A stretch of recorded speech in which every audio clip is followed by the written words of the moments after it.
Well, hello, everybody. Hello. Happy day after Christmas. This is Coach Sherri, Chaplain Sherri, your community pastor Sherri from the 800 block of Mooney Avenue. And tonight you have joined me in Moo-Moos, mixing and musing with Coach Sherri.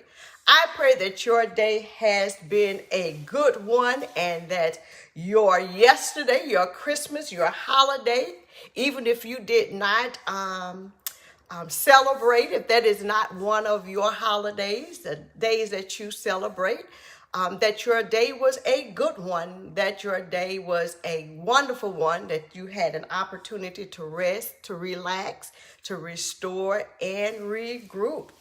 Again, welcome to this segment of Moo-Moos, Mixing and Musing with Coach Sherri, Chaplain Sherri, your community pastor Sherri, and Sherri from the 800 block of Mooney Avenue.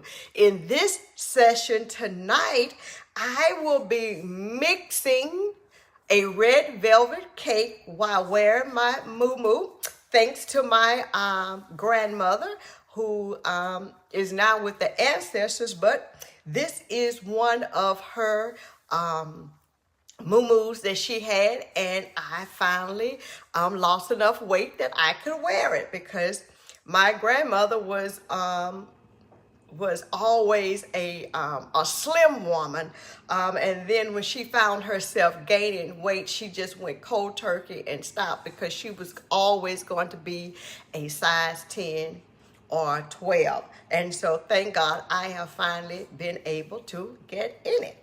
And so tonight we will be musing on, let's talk about what we're going to talk about tonight, because a good preacher will tell you what she's going to talk about, and then talk about it, and then sum up what she told you that she was going to talk about. So tonight I have three things that I want to talk about.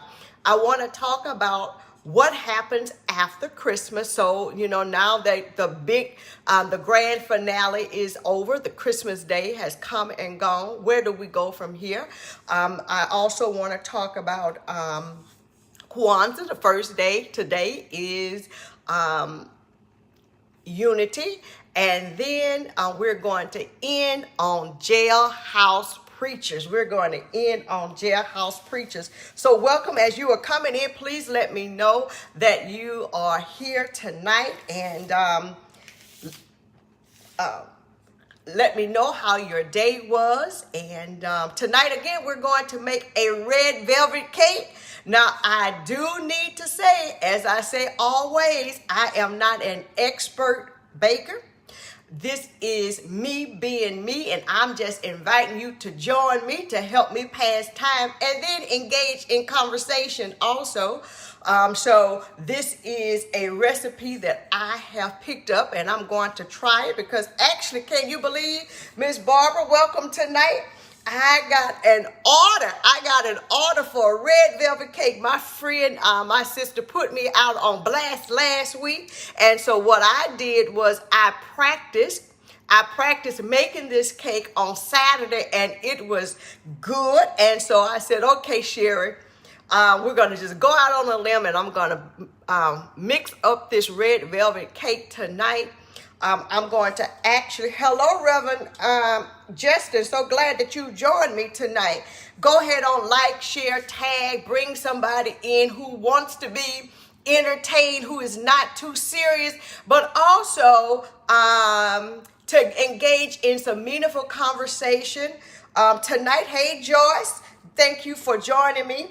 Again, tonight, Joyce, you were with me this morning in my makeup session while I was getting dressed from work. And I always tell you, do not follow me for techniques, tools, or tips, but I will share with you what it is that I know. So tonight we're going to make this red velvet cake, but I got three things I want to talk about. Number one, I want to talk about what happens now that the grand finale of Christmas Day is over. Where do we go from here? Where does the church go from here? Since this was kind of like, this is the beginning of the liturgical calendar. This is the beginning of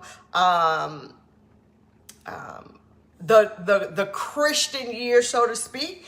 And then I want to talk about Kwanzaa-Unity. And then I want to end with swans down flower is the will of God for us when it comes to cake making. And that's all that I use is swans down. And finally, I want to talk about jailhouse preachers. I want to talk about jailhouse preachers finally tonight. So let us get started. So with this red velvet cake, just with everything, basically you're going to start with creaming the, we're going to cream the butter. And so this one calls for 3 sticks of butter. Calls for 3 sticks of butter. So if you are just joining me, welcome to Mixing, Moo-Moos, Mixing and Musing with Coach Sherri, Reverend Sherri, Chaplain Sherri. Sherri from the 800 block of Mooney Avenue. And perhaps you're saying, well, where is Mooney Avenue? Well, it's the street that I grew up in. It is the block that I grew up in, and it shaped me, and it made me the good, the bad, and the ugly. All that I am comes from the 800 block of Mooney Avenue. Hey, Adrian, so glad that you are here tonight. Tonight, I am mixing up a red velvet cake. Last week, I think I was doing a Philadelphia cream cheese cake. And do you know that I shipped that cake? I shipped that cake, and the recipient got the cake, and it arrived intact. It arrived intact. So tonight, we are doing a red velvet cake because my sister called me out, and you know I am all about trying something once. And so tonight I'm doing the red velvet cake. And also I had someone ask me for a recipe for the 7-Up cake that I did recently, and I gave them the recipe because listen, none of these are mine. I go out and find recipes that I can easily do, right? And so she asked for it, and she made it and said it was delicious. So yesterday was Christmas. I prayed that the day was all that you wanted it to be, and that your hustle and bustle was not in vain. I pray that your hustle and your bustle was not in vain, and that you received all that you wanted to receive.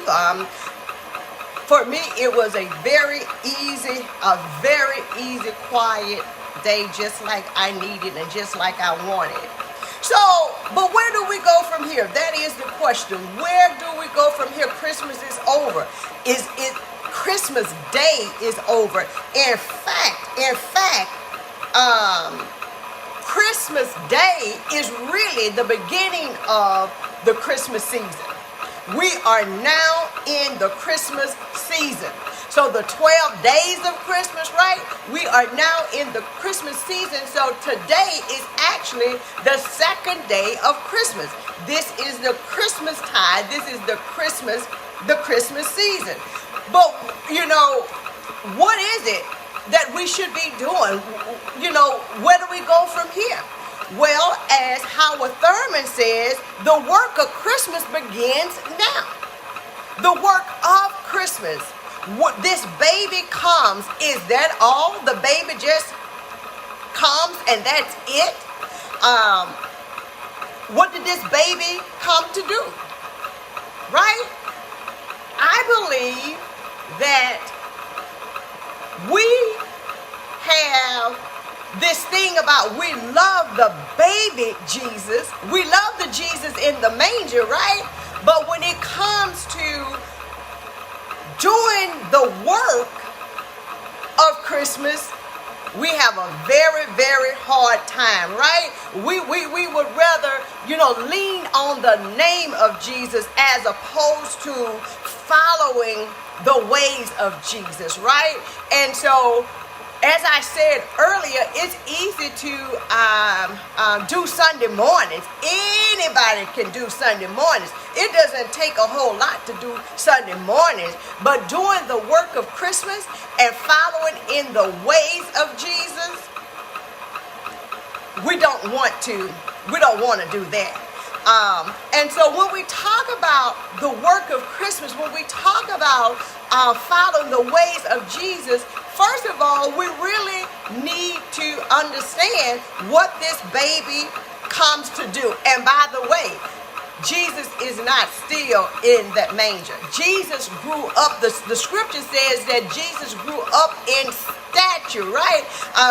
Jesus became was a baby, a toddler, right? Went through the adolescent period, right? The teenage years. And when we see Jesus on the scene again, he's about 30 years old. He's about 30 years old. But Luke 4:18 tells us exactly what this baby comes to do. And this baby who grew up to be a man with a job, had a purpose, right? He says it, he tells us by his own mouth, right? Luke 4:18. I'm going to read this. I'm going to read this from the Common English Bible. From the Common English Bible. And actually, I'm going to start in verse 14. So if you're just joining me, I am mixing a red velvet cake, and right now my butter is mixing 3 sticks of butter. 3 sticks of butter. So Luke 4:4, start with verse 14 says, Jesus returned in the power of the Spirit to Galilee, and news about him spread throughout the whole countryside. He taught in their synagogues and was praised by everyone. Jesus went to Nazareth where he had been raised. On the Sabbath he went to the synagogue as he normally did and stood up to read. The synagogue assistant gave him the scroll from the prophet Isaiah. He unrolled the scroll and found the place where it is written, "The Spirit of the Lord is upon me, because the Lord has anointed me. He has sent me to preach." Here it is. He has sent me to preach good news to the poor, to proclaim release to the prisoners, and recovery of sight to the blind, and to liberate oppressed, and to proclaim the year of the Lord's favor. He rolled up the scroll, gave it back to the synagogue assistant, and sat down. Jesus read his mission statement and sat down. Jesus tells us, Jesus is very clear about his mission. I read a post of a friend of mine not too long earlier today that talked about being clear, having clarity. Jesus has clarity on his calling. Now that will preach right there. Jesus had clarity on his calling. Everything that Jesus does can be traced back to liberating, to freeing captives. If we indeed are followers of Jesus, why would we want to spend our time oppressing people? It doesn't make sense. You can't be a follower of Jesus, but then spend all of your time putting a yoke on people. Jesus tells us in Matthew, listen, I came, Matthew 11, I believe, that my yoke is easy, my burdens are light. But yet we spend all of our time putting people in bondage. So if you're just joining me, I'm making a red velvet cake tonight. You have joined Coach Sherri, Reverend Sherri, chaplain Sherri, your community pastor Sherri, with Moo-Moos, Mixing, and Musing. And I'm talking about now, Christmas Day is over. What's next? Well, we should be doing the work of Jesus. We should be following in the way of Jesus. And Jesus clearly says that he came to offer salvation. Not just a spiritual salvation, but to show us what it means to live without yokes around us. Now he is in Luke, he's speaking and he's talking to a people who are under heavy bondage. Rome has them around the neck with heavy taxation and debts and all of these things, and putting them in prison when they could not pay their debts, and then making slaves out of them when they cannot pay their debt. And so they are under a heavy yoke.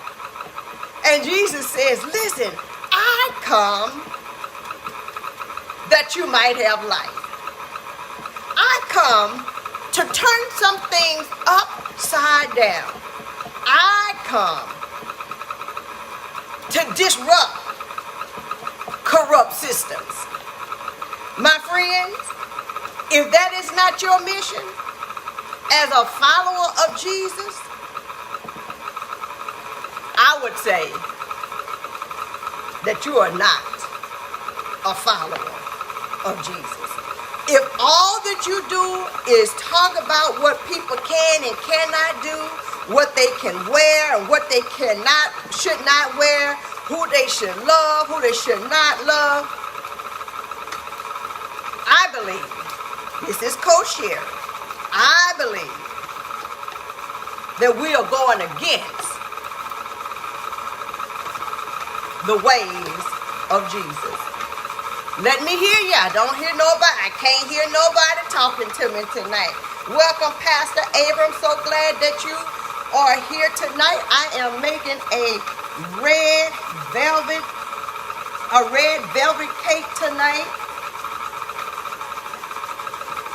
In this segment of Moo-Moos, Mixing, and Musing with Coach Sherri, Reverend Sherri, Chaplain Sherri, your community pastor Sherri, Sherri from the 800 block of Mooney Avenue.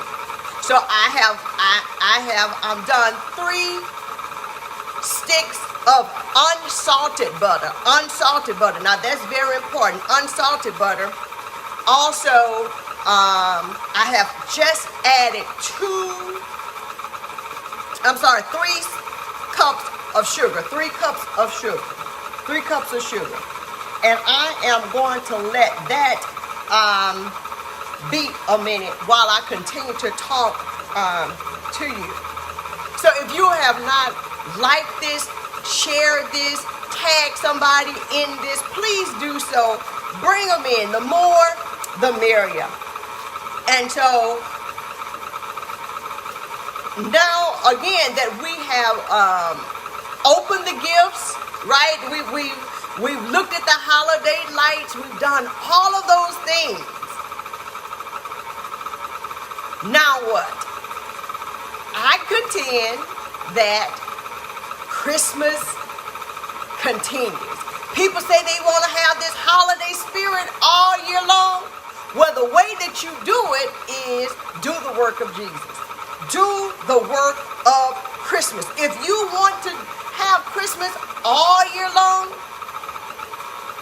do the work of Christmas. Do the work of Christmas. So that's where we go from here. Every day should be Christmas because we are treating our neighbors as we treat ourselves, and hopefully we're treating ourselves good. So when we treat ourselves good, right, we will know how to treat our neighbors. Because in the teachings of Jesus and the way of Jesus is that we love God, we love ourselves, and we love each other. Now, it's just that simple. I know perhaps you want something more difficult, more complicated, but it is just that simple. Love God, love your neighbor, and love yourself. It's in the text. It's in the parable of the Good Samaritan. When the lawyer, the legal expert asked Jesus, "What is the greatest commandment?" Do you know there was 613 laws that Jesus could have gone to and chosen from? But Jesus says, "Listen, the greatest commandment is that you love God, that you love your neighbor, and that you love yourself." How easy is that? But the lawyer was not satisfied because it was just that simple. It had to be other things involved, right? It had to be other things involved. Because, we want a lot of rules and regulations, and it's just too simple to love. So not being satisfied, the lawyer says, "Well, who is my neighbor? Who is my neighbor? There has to be some kind of restrictions on this, right? Because we love restrictions. We love to put people in boxes, and so Jesus says, you love God, you love your neighbor, and you love yourself. But that was too easy. So the lawyer says, "Well, who is my neighbor?" So then Jesus goes and tells the story of the parable of the Good Samaritan. Yes, the lawyer, yeah, Attorney Gail, lawyers always have additional questions. Lawyers and journalists. And I'm always saying God is not afraid of our questions, right? And so that's when Jesus tells the story of the Good Samaritan. See, the parable of the Good Samaritan makes no sense if we don't get the introduction or the reason why Jesus tells this story. And so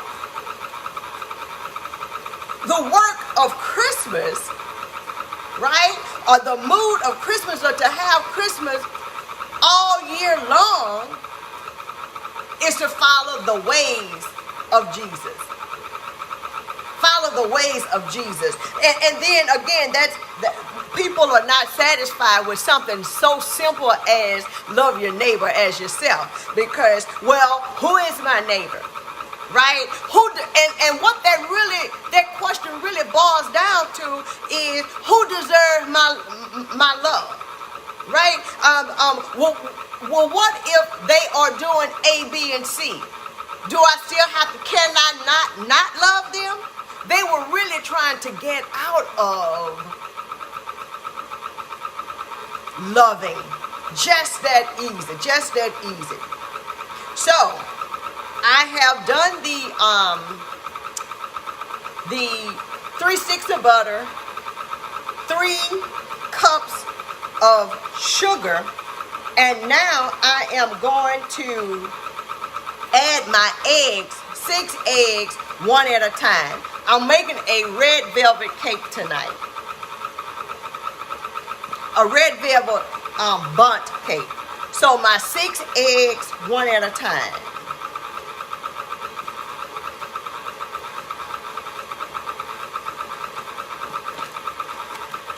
So that's what we should be doing after Christmas.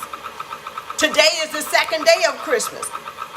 Christmas, we were in Advent until Christmas Day. Christmas Day is the beginning of Christmas, and now we go to the Christmas season. We are in Christmas now. So I'm adding my 6 eggs one at a time. Oh, and I made a mistake and put 2 in, so we're going to just let that do a little bit.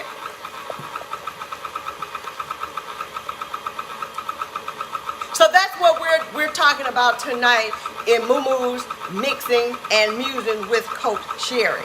So where do we go from here? We do the work of Jesus. So if you want to know the work of Jesus, if you want to know the ways of Jesus, right? Look at the red letters. Look at the red letters. But we spend a lot of time in the letters, in the epistles, and we miss the red letters, right? We miss the print, that is the words that are printed in red. And we've come to know that the red letters symbolize Jesus' words.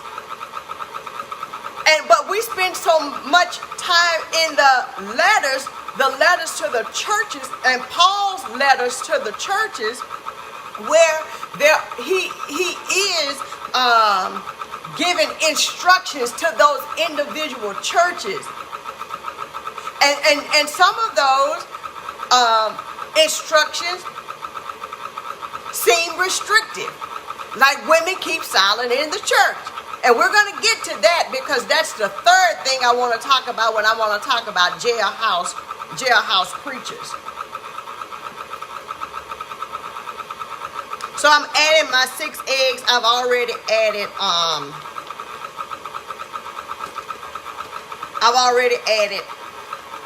4 now.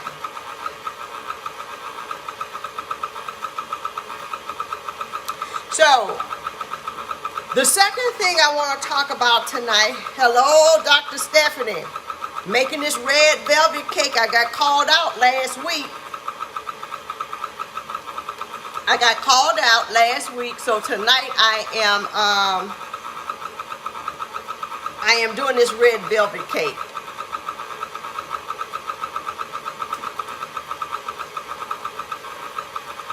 And again, I don't claim to be an expert baker. This is me. And hopefully it'll come out. And if it doesn't, then I'll figure out what I did wrong, and then I'll just do it all over again, because I don't mind when people say you do too much. I don't mind failing. I'll just start over and do it. And if this doesn't work, I won't quit. I'll just do it all over again. I'll find out where I erred at, and then make the correction and come back again. And I'll tell you that I failed. Or if we're online, you'll see it. You will see it.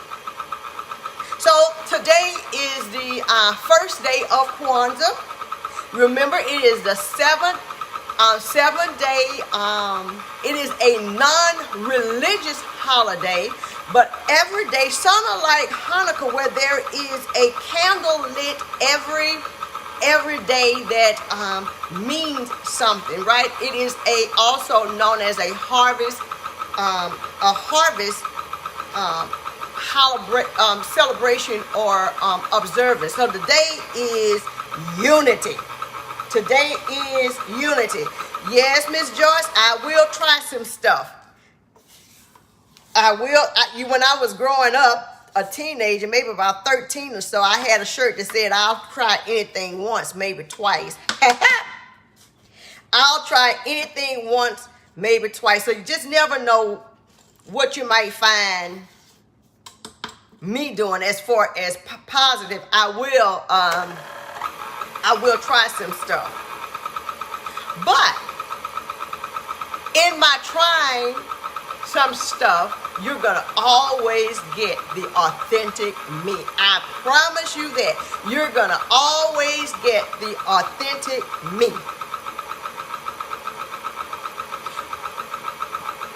The Southern girl with the country loud voice, you're going to get. I promise you that.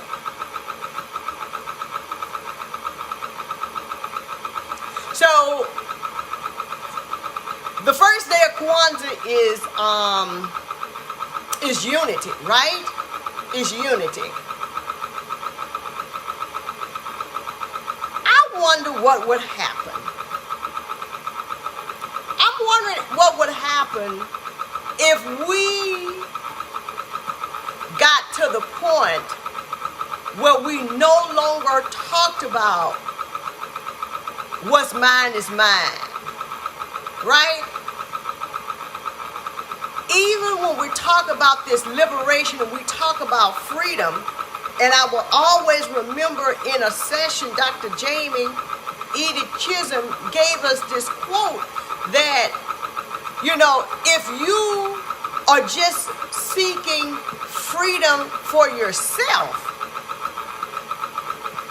well, what you were really going after is privilege rather than liberation and freedom for all. I'll say that again, that if you are only seeking liberation or freedom for yourself, what you were only looking for is liberation or freedom for yourself. You were looking for privilege rather than liberation and freedom for all. If we're going to be going back, now if we're going to be followers of Jesus, and we have in this Western world have really focused in on an individual salvation, and we miss that it is about a people, it is about a community, it is about a tribe, it is about a family, it is about a group of people. So even if you go to the Middle East, if it's all about your people, your kin, your family, your tribe. It's about a grouping as opposed to individuals. Go back to the Exodus story. The Exodus story is not about just, it's about a group of people, a family, right? A nation, not just individuals. So what would happen, what would it look like if we thought more in terms of community, if we thought more in terms of the group, if we thought more in terms of a people rather than an individual person? What is it that we could amass if we worked in community, right? We sing a song, when all God's children get together. What a time. Well, we don't have to wait, or we shouldn't want to wait until we get to heaven to have that time when we can have it down here. What if we pull our resources together? What would that look like if we pull our resources together? If we bought land together, what would that look like? Excuse me, I'll keep hitting this. What would that look like? If Dr. Stephanie is a realtor in Tennessee, in the Memphis area. Stephanie, what would that look like? What could we own if we all came together, if we pulled our resources together? And we know that we know how to do that, right? We know how to pull our resources together when times get hard and somebody does something or needs something, right? We come together and we do what needs to be done. But what if we did that intentionally? What if we did that intentionally? What could we own or the power we could have if and we could make something happen rather than always being behind and being on the begging, begging for somebody to do something for us. If we all worked in unison as one. We're Bible people. What happened when they were all in the upper room? When they were praying on one accord, something happened, right? Change came. A miracle came when they were in the upper room praying on one accord for the same thing. When they were in unison, when they were united. Let's think about that. If we all put we may not, no one person may not have it all, right? But if we each put what we have together for a common cause, then we could make something happen. So now I'm going to add my flour. And so this recipe calls for 2 3/4 cups flour. And as someone said earlier, it is Swan's Down cake flour. And I'm going to add it a little at a time.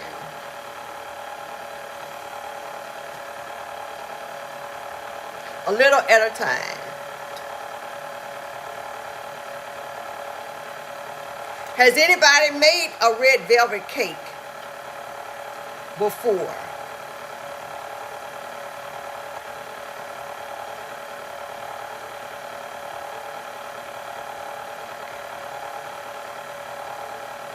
I'm going to let this go a little bit.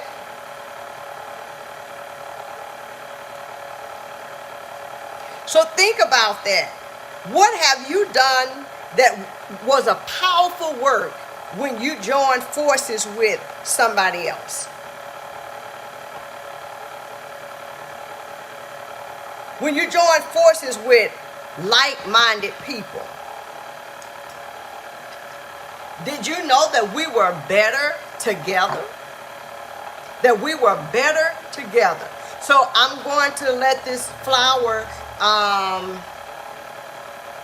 do a little bit, and then I'm going to add the second half. But remember, it is 2 3/4 cups of flour. And if you are just joining me with Moo-Moos Mixing and Musing, I am making a red velvet cake. And so tonight I'm just going to make the cake, and tomorrow I'm going to do the frosting because it takes, I want the cake to be cool whenever I'm doing the frosting. So if you have just joined me, please like, share, tag, bring somebody in. Purely entertainment, and you might learn a little something tonight. We've talked about Christmas being over, and so what should we do? Well, if we are church folk, if we are followers of Jesus, then that means that we are continuing the work of Jesus. That's what it means, that we are continuing the works of Jesus. And to continue the work of Jesus means that we have to know the works of Jesus. And might I suggest to you, is a good way of knowing the works and the ways of Jesus is spend some time reading the Gospels, right? Matthew, Mark, Luke, and John. Stay away from the letters a little bit and read the Gospels, and get you a Bible that has red letters in it so that you will know what it is, and you can make a distinction of what Jesus is saying. You see, we love to major in the letters, which brings me up to my third conversation, which is probably my third topic, which is going to probably take me to the rest of this, and I want to talk about jailhouse preachers. I want to talk about jailhouse preachers tonight. And we all know someone who went to prison went to jail, and they came out knowing everything that there is to know about the Bible. They know it all. And today I had an experience where I went to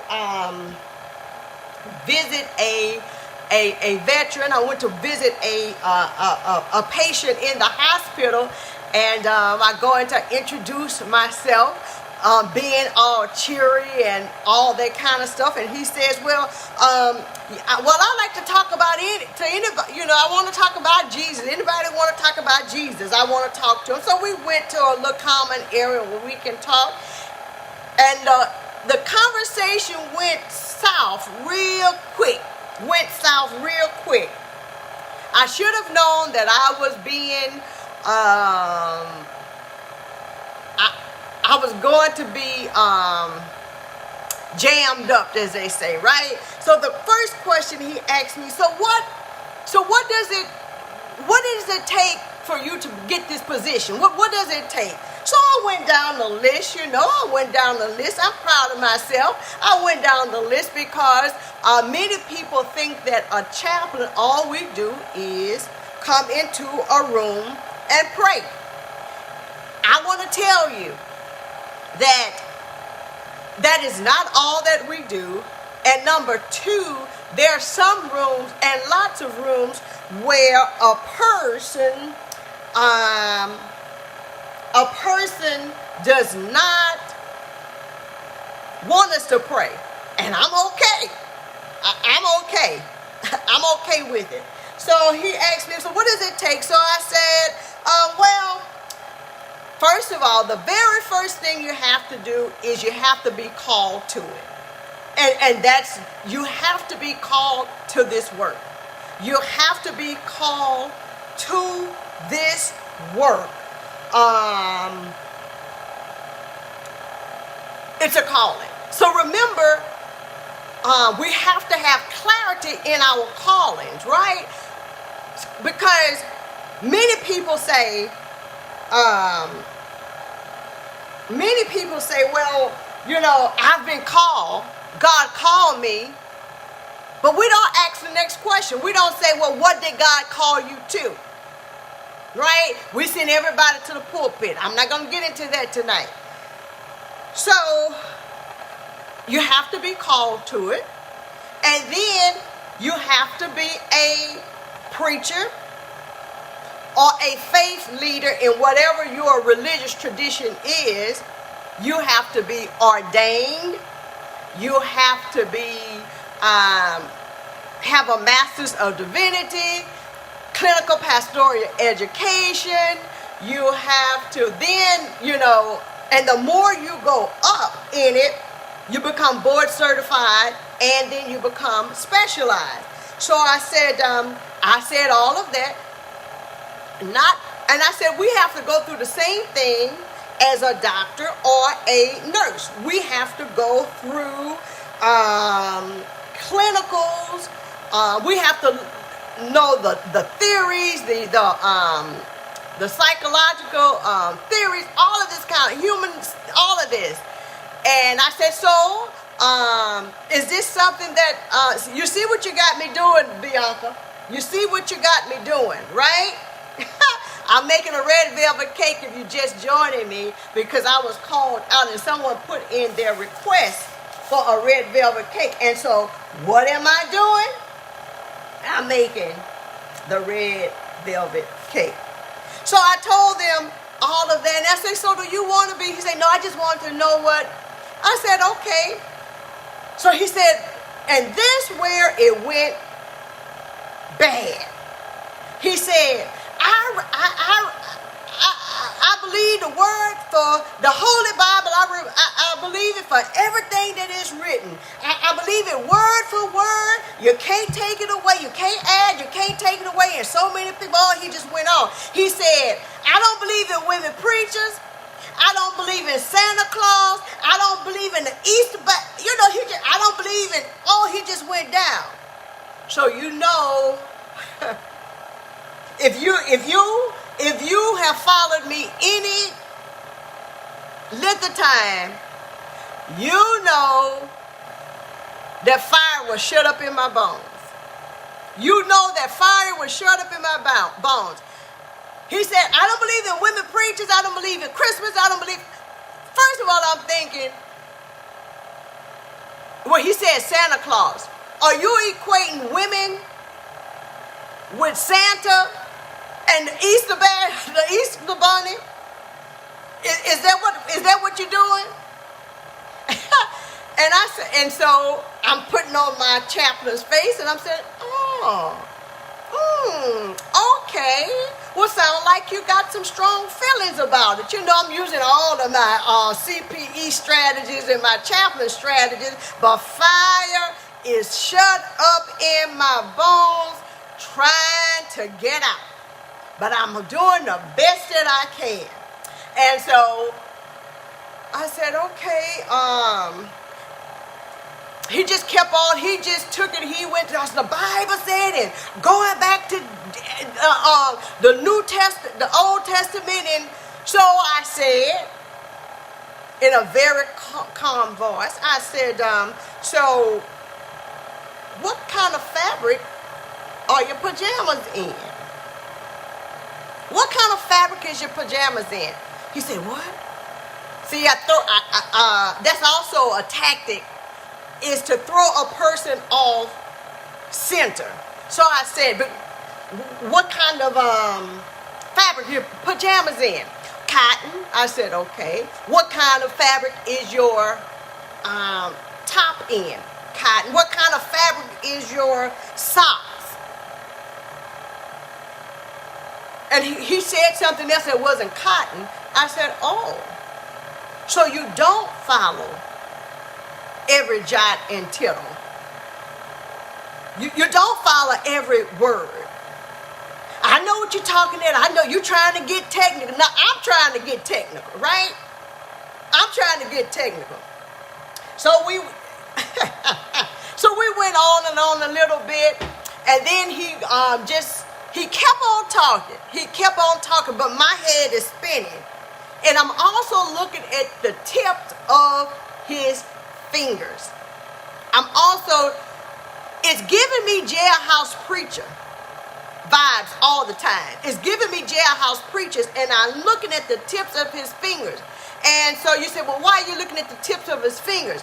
Because people who smoke crack cocaine and they have the glass pipes, their fingertips are black. The fingertips are black. I didn't call him out on it, but I kept on talking. He said, you see, I was in prison for 34 years. I said, there it goes. There it goes. There it goes. My discernment has not failed me yet. My discernment has not failed me yet. Jailhouse preacher, 34 years. Oh, so what did you go to prison for? Armed robbery. Armed robbery. Okay. The language that he used and he was using gave me Jailhouse preacher vibes. So we continued the conversation, and a therapist came and either saved him or saved me. Either saved him or saved me. And you say, well, you may be saying, well, Sherri, you know, everybody is not going to agree with women preachers. Okay, that's fine. That's fine. But this is where it black males. I get this all the time. I'm not. Most days I can take it. But black males are the worst in these kinds of settings when it comes to me or woman as a chaplain. Why? Because they have a hard time with us being preachers. You see, if I firmly believe that if I did not start the qualifications to be a chaplain as a preacher, he would not have a problem. He would not have a problem. But that's where I started. And so usually I ask people, may I offer prayer? May I offer prayer? I was not led to do that this time because you've already told me that you don't believe in women preachers. So certainly you won't accept a prayer. And if I had prayed, it would have been amiss. Because I would not have been doing it from my heart. I'm just telling you what I'm telling you. Okay, so if y'all just joining me, I'm making a red velvet cake. I really am making a red velvet cake. I have already done my butter, my sugar, my eggs, and my flour. And now I am about to add my salt, which is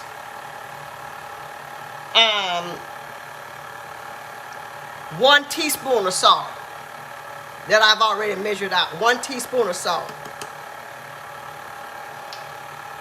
I'm gonna let that go a while. And then 1/4 teaspoon of baking soda.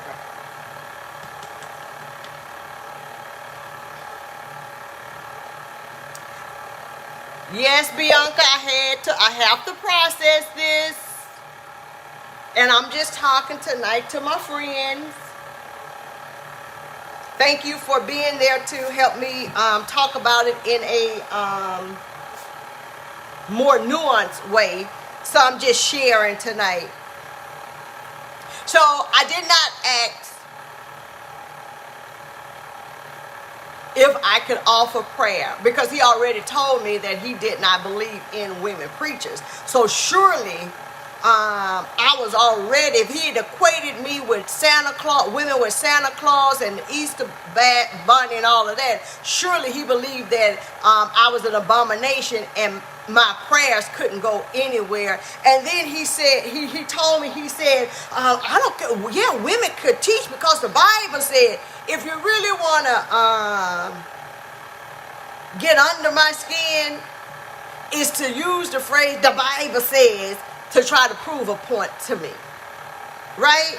Now, if we in a discussion, we're in a dialogue and you want to show me something, listen, I'm not above learning.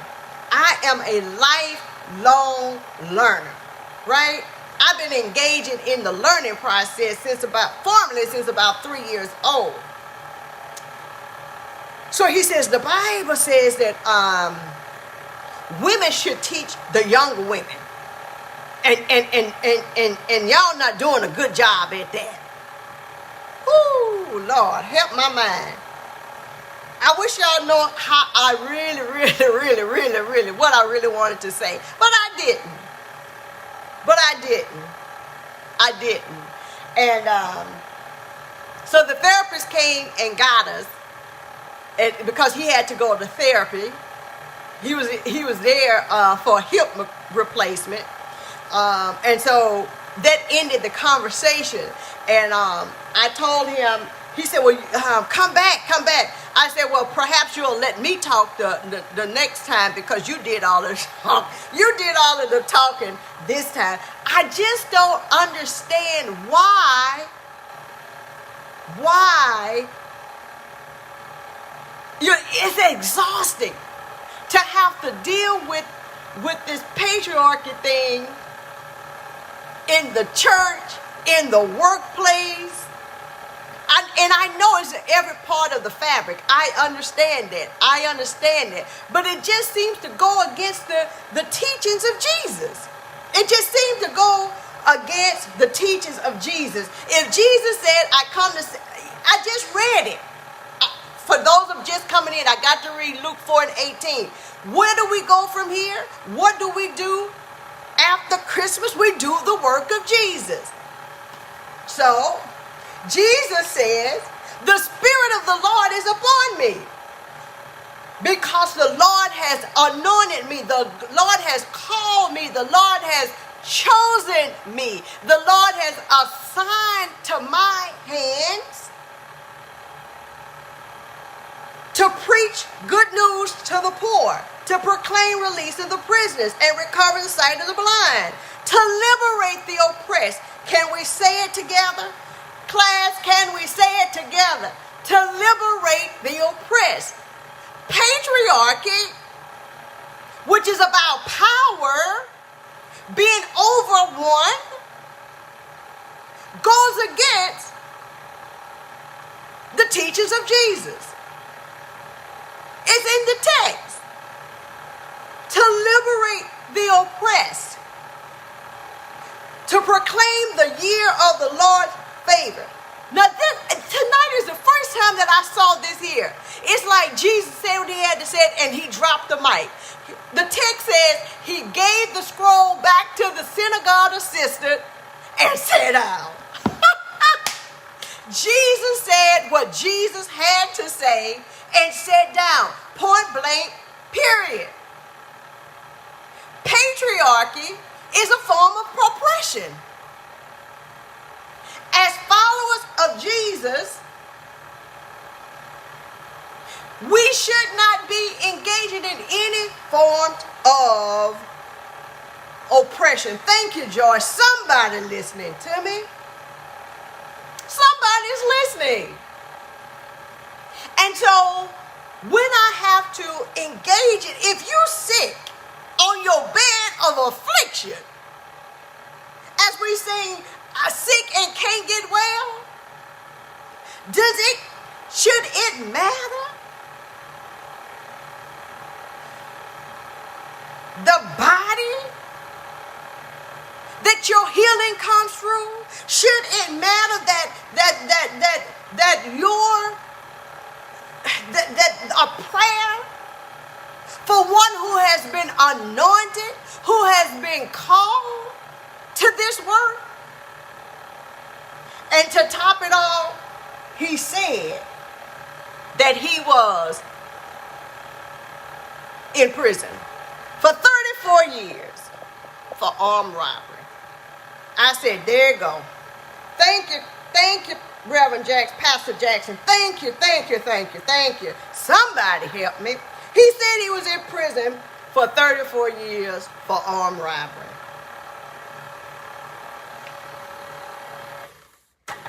Okay, so now I'm going to add 2 tablespoons of unsweetened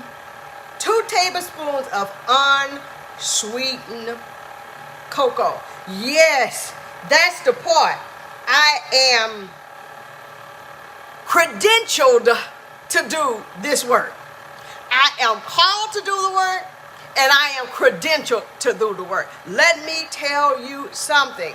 Again, people think that, people treat chaplains as kind of like second, right? That pulpit ministry is the crown jewel.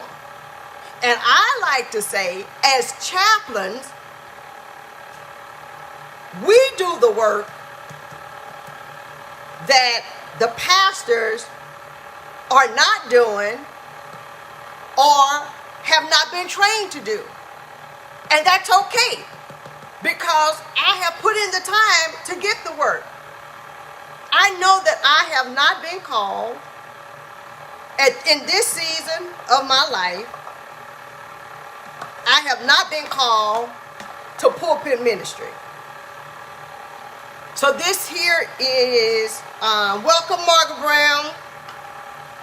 Margaret Brown is my mother. She is the mayor of the 800 block of Mooney Avenue. So I put in 2 tablespoons of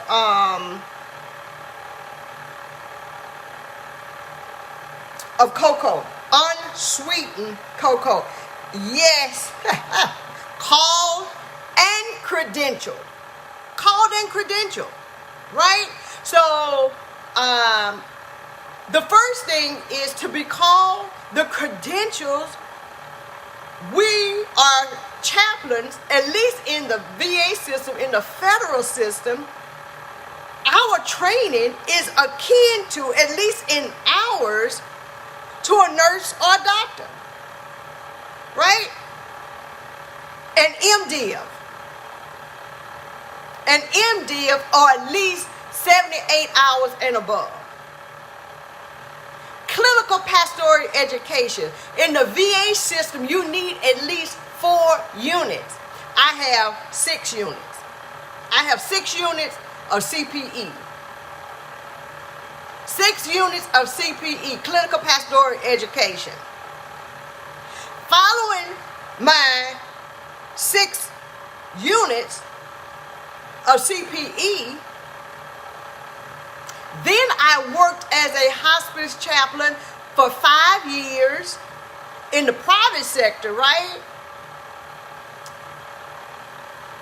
Coming to the federal system or the VA system, I had to sit before a board to become board certified. What are you saying, Bianca? I'm about to shout, looking at the processes, is cake feet don't. Yeah, girl, you better try to know something. You better try to know something. And then after the CPE board certification, then specialization. And the specialization means that you have to have a published article. So I'm not no willy-nilly. I'm not no willy-nilly Johnny come lately. I have done this work. That's why I know how to call you out. That's why I know that those marks on your fingers come from a crack pipe. And also lived experience. Okay, if y'all just joining me, I am making a red velvet cake. And I've put in the, yes indeed, it's more than praying, Reverend Donna. And you're in CPE now, so you know what I'm talking about. Hello, Sister Felicia, so glad that you joined me tonight. I am making red velvet tonight. Because if you were with me last week, somebody put me on the spot and called me out last week. So that's what I'm doing this week.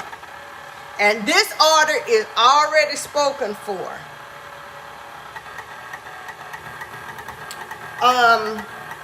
So doing all of those things. Because I'm looking as a chaplain. I really don't care what your religious practices are. I care, but I don't care. Because I can provide, I'm looking at your spiritual well-being. I'm looking at not what you do, but who you are. Right? Your spiritual is who you are. You're an inside thing. Religion is your outside practices. So it doesn't matter to me whether you are atheist, Muslim, Catholic, Buddhist. None of that matters. It is all about, we all have the same spiritual needs. There are about 14 spiritual needs that we have, regardless of your religious practices.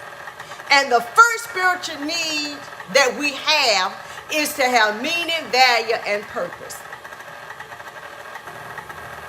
Meaning, value, and purpose. So now I'm getting ready to put in my sour cream. I'm getting ready to put in my sour cream.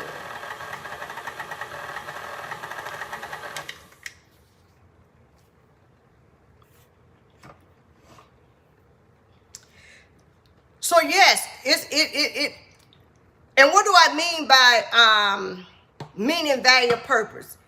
Everybody, regardless of your religious practices, want to feel that they belong. They want to know that somebody sees them, that they are seen. That they are seen. And not just with the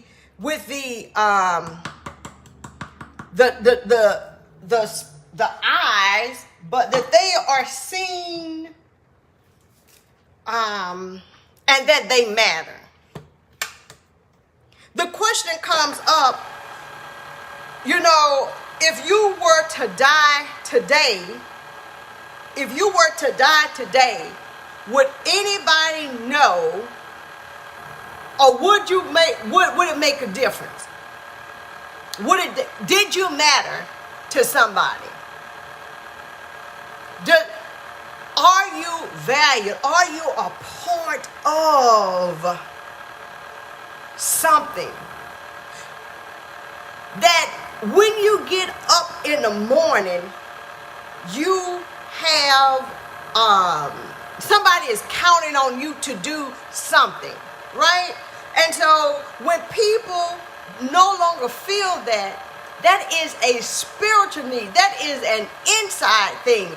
It has nothing to do with your religious practices. And so a lot of times when I go into a room, people want to, I don't want to talk to no chaplain, or they think that I'm coming to give them bad news, right? They think I'm coming to give them bad news. And that's not necessarily it at all. I'm just coming to do my rounds, right? I'm doing my rounds. Okay, so I'm putting in 2 tablespoons of vanilla.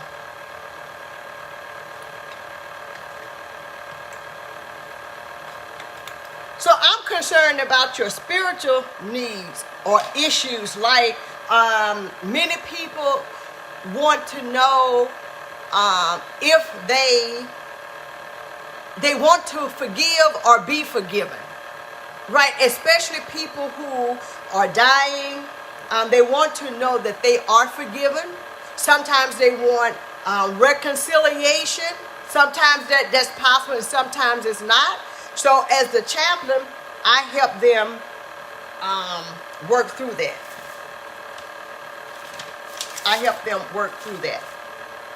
Now, I need to step away because I forgot to do my hot water. So I need to do my hot water real quick. So give me one moment as I do my hot water. I forgot to do that. And I'm just going to put this in the microwave a little bit. Because it's time to deal with my the food coloring. So just 1 minute.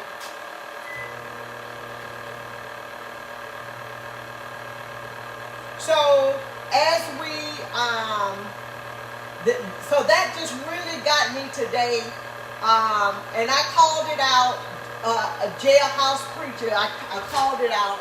He had been in prison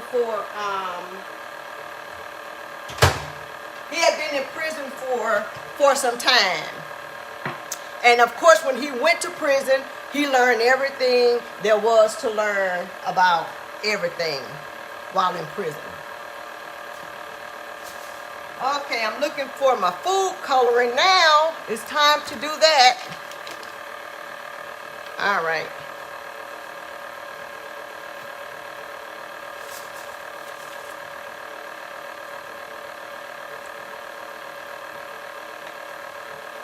Okay, so this recipe calls for 2 cups of, not 2 cups, Jesus, 2 tablespoons of red coloring.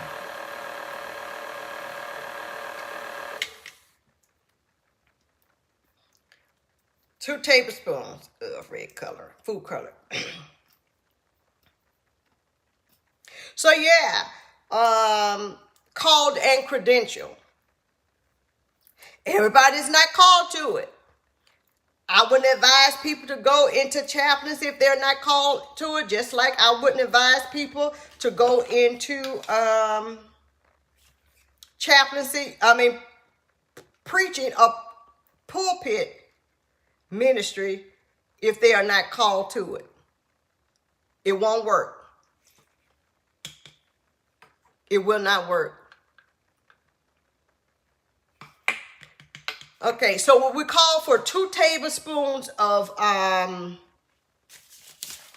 food coloring, and then a tablespoon of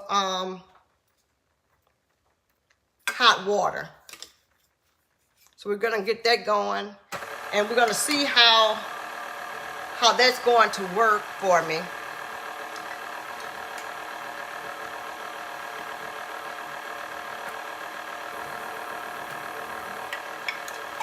That's a pretty red color right there, isn't it?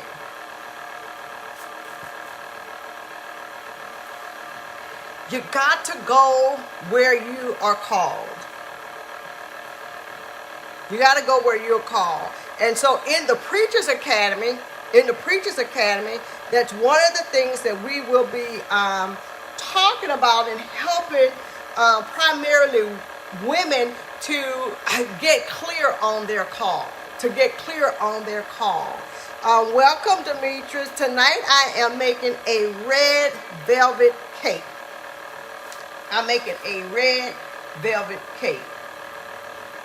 And I'm just going to let this go a bit until we get this all in here real good. And it's going to take a minute because I want it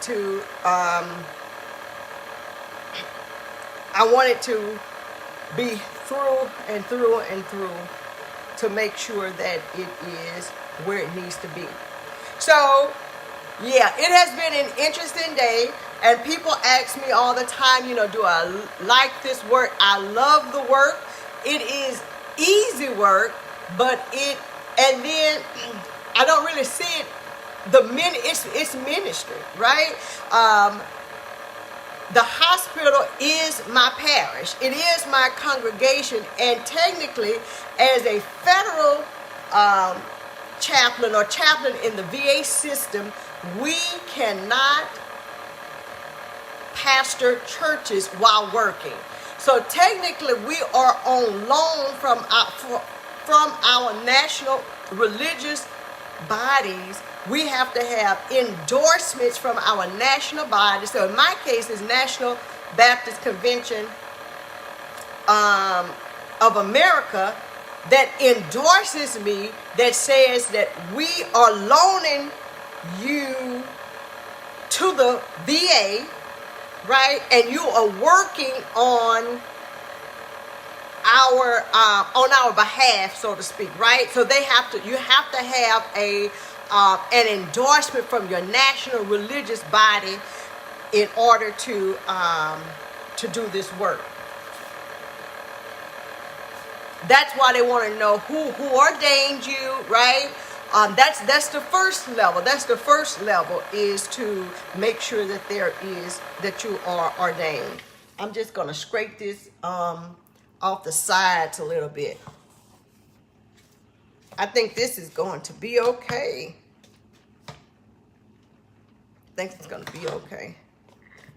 I wanted to make sure that it gets all through and through. Beautiful color. Beautiful color.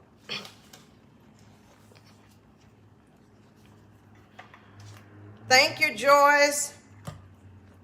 I think so. So this is gonna do bunt, and I'm gonna make the frosting. But like I said, I'm not gonna deal with the frosting until tomorrow in the morning, because I don't think I'm not gonna stay up all through the night to late waiting on the cake to cool. So I want it to be fully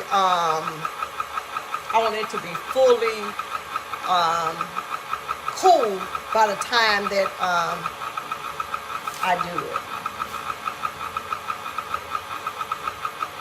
And so I'm going to do this for about an hour and 15 minutes, right? So that's 75 minutes on 325, on 325.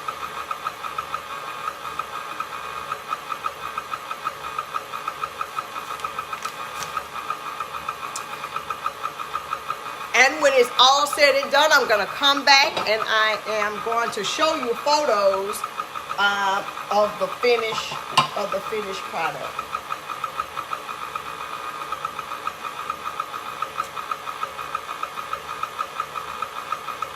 So that's what I wanted to share with you tonight. Thank you for letting me reflect on some things, contemplate on some things.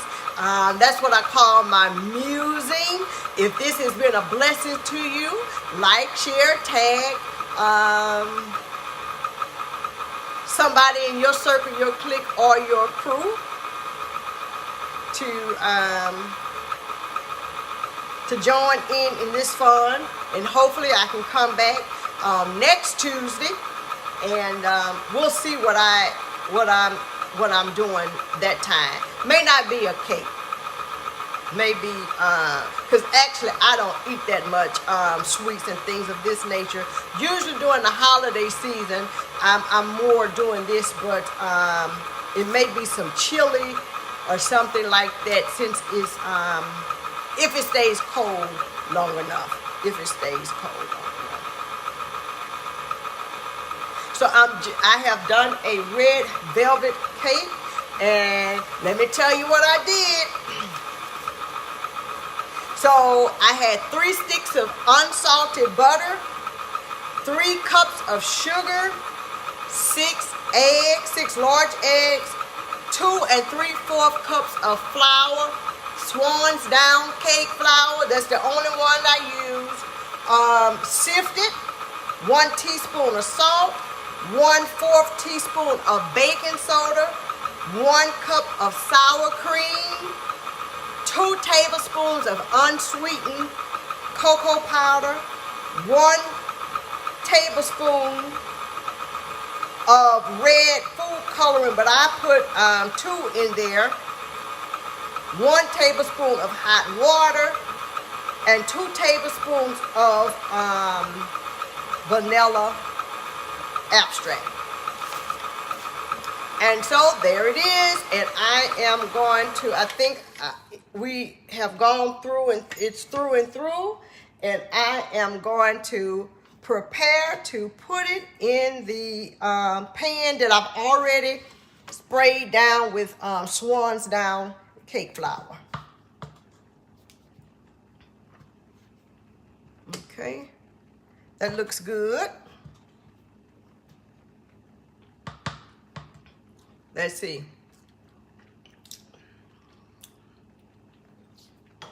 Think so. I'm gonna let that do just a little bit more.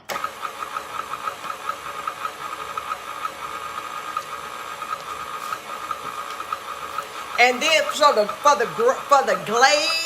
glaze will be 4 ounces of cream cheese, 1 cup of powdered sugar, 2 to 4 cups of tablespoons of milk, and a teaspoon of pure vanilla extract.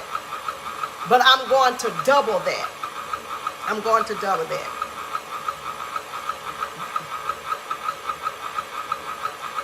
No problem, Felicia. I'm just doing this. Remember, I'm no expert. I just share what I share.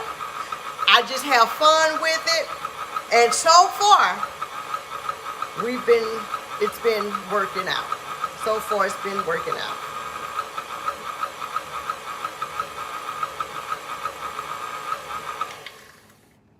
Okay. I'll be ready to put in the pan. Then again, I've already sprayed down with Baker's Joy. Let's see if I can get this out pretty good here. That's the only thing I hate about this. That's trying to get as much as off. Boy, Miss Zanders would be, my home ec teacher would be so mad when we left if we was to leave all of this on here. But I'm going to leave it all on there.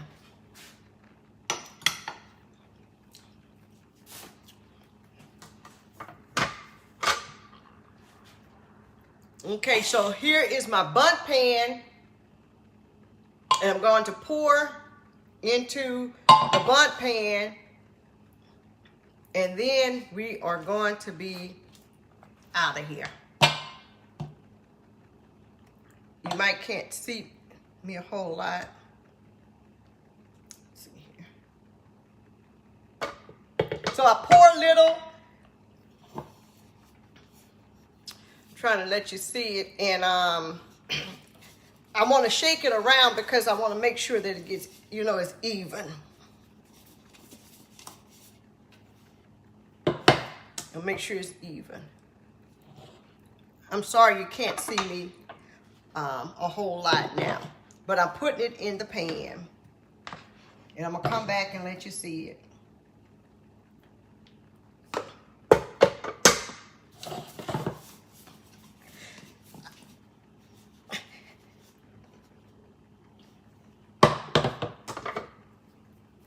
If y'all want me to try something, sometimes put it in the comment section or send me a message. And I'll see what I could do.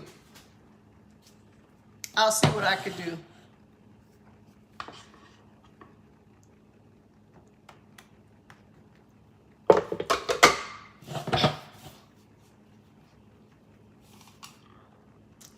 So here it is. It's a bundt. I'm going to make the frosting in the morning. Y'all be blessed. Thank you for joining me for this segment of Moo-Moos Mixing and Musing with Coach Sherri, Chaplain Sherri, your community pastor Sherri from the 800 block of Mooney Avenue, as I have mixed up a red velvet cake while musing about a whole lot of things. Y'all be blessed and may all be well with your day.